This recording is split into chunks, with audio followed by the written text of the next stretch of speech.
P2H yang kami hormati pula.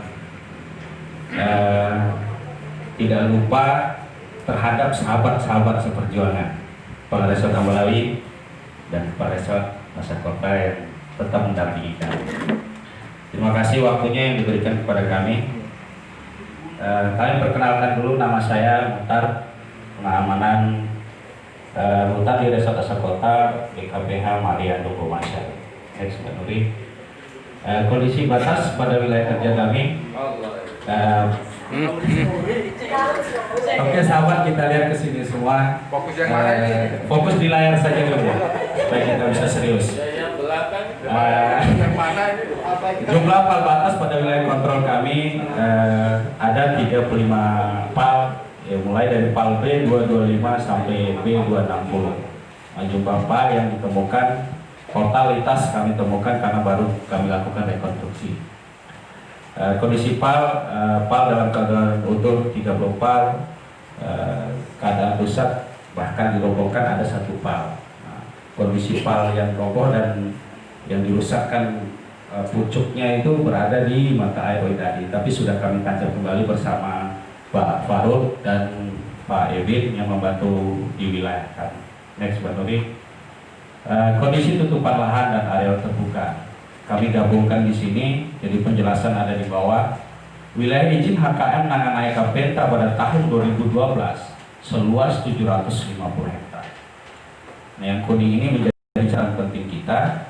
Semua lahan dibagi habis bahkan sebelum pasca keluarnya izin.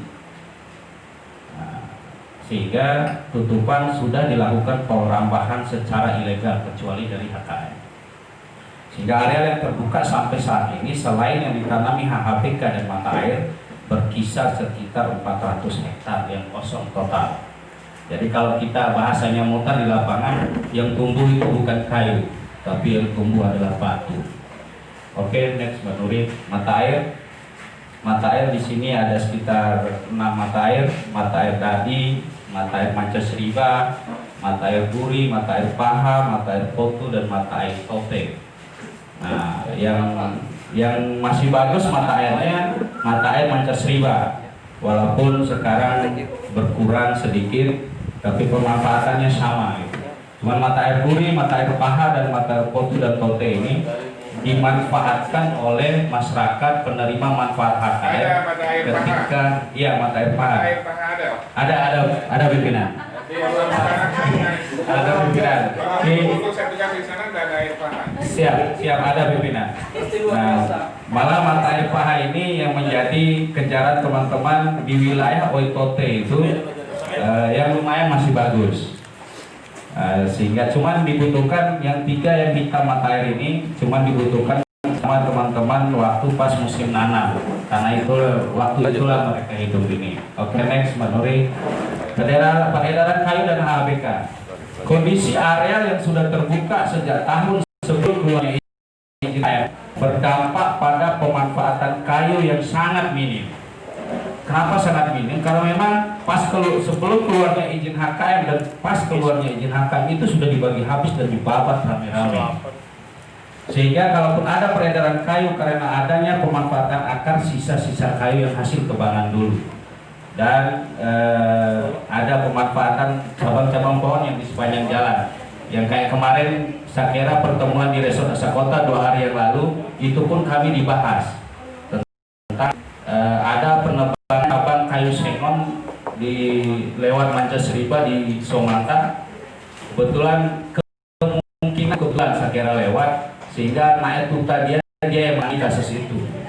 Sehingga kami pun diperintahkan, sebenarnya kami tanpa diperintah itu memang tugas kami. Nah, kami melakukan pemahaman terhadap teman-teman yang kayak tadi yang di fotonya Bang Amir itu salah satu pelakunya, ada 3 orang. Nah, 3 orang kami lakukan penyidikan dengan cara 3 langsung penyidik. Oke, yang hasil HHBK-nya, hasil hutan bukan kayu seperti jambu mente, kemiri, mangga, dan lain-lain dijual tidak terkoordinir sebab mereka belum adanya lembaga koperasi yang dibentuk sehingga berpeluang besar bagi para tengkulak masuk secara bebas. Oke, next, Mbak Nuri. Wisata Jasling.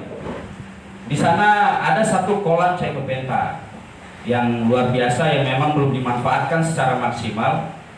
Potensi yang ada di dalamnya terdiri dari ada kolam renangnya, ada kolam ikannya, aula yang bisa dimanfaatkan untuk acara pertemuan, pondok santai serta potensi outbound.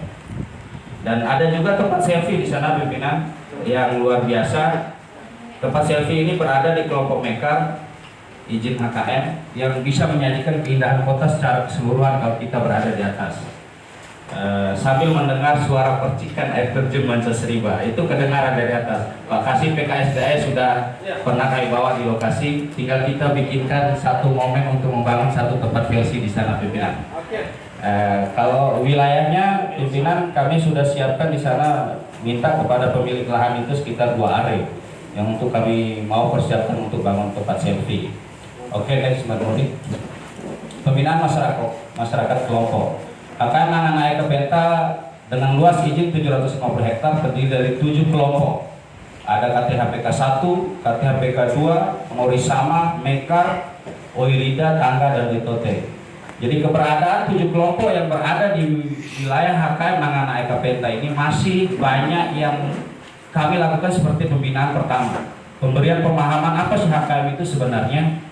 Karena mereka menganggap HKM ini secara tidak langsung hak milik bagi mereka. Ini kerja berat kami sehingga pola itu kami rubah bahwa HKM itu bukan hak milik. Jadi mereka di dalam wilayah HKM itu izinnya adalah hak kelola. Jadi di dalam izin HKM ada aturan yang mengatur di dalamnya. Tidak boleh semau gue. Ini memang berat. Terus yang kedua, di dalam program HKM ada yang namanya hak dan kewajiban yang harus dipahami oleh seluruh penerima manfaat. Hak dan kewajiban ini adalah salah satu syarat dari izin HKM yang harus dipenuhi oleh pemegang izin. Nah, kami lakukan ini juga sosialisasinya dengan tim. Itu pun berat juga kami. Ya, inilah beban kami sehingga ini menjadi omongan kami setiap hari supaya mereka paham. Yang ketiga, ada kewajiban membentuk koperasi bersama. Nah, wacana ini memang sudah dilakukan 3-4 tahun yang lalu. Berwacana terus. Sehingga sampai sekarang satu kendala pun tidak ada yang kami temukan tentang kendala ini. Tapi kendalanya ada rebut jabatan sehingga tidak terjadi pembentuknya koperasi itu. Saya ketua koperasi lah, kamu bendahara, rebutan ini sehingga koperasi tidak terbentuk. Yang keempat, lahan tidak boleh dipindah tangankan. Dan ini sering terjadi. Pas pindah bulan 2 2020 kemarin langsung menangani kasus itu. Walaupun sebenarnya kasus ini sudah lama kita dengar gitu. Tapi apa boleh buat, mungkin lewat ini kami dengan teman-teman satu tim ini kita cari tahu ada kasus-kasus. Bahkan kami didatangin oleh kasus, bukan kami yang datangin kasus. Saking banyaknya kasus ini. Yang kelima, diwajibkan untuk menanam dan memelihara jenis tanaman kayu-kayuan, MPTS dan HHBK. Itu sudah menjadi bahasa kami setiap hari. Yang keenam, siap menghidupkan mata air, terutama mata air Mancasriba dan Widadi. Oke, next Mbak Nuri. Dari 6 poin di atas bila dilakukan maka izin akan diancam untuk dicabut. Ini menjadi tolak ukur kami untuk mengancam mereka. Tapi lagi-lagi kayak Pak Kepala bilang, ya telenya nggak tahu tele apa mereka itu. Ya, tidak boleh melakukan pengembangan areal garapan termasuk mengganggu areal mata air yang sudah dijadikan wilayah konservasi. Sebenarnya kalau pengembangan wilayah areal di wilayah izin Nangan Cekopenta itu sudah tidak bisa kita bicarakan karena memang luas wilayah 750 hektar itu sudah dibuka habis. Bahkan di luar izin pun sudah dibabat habis.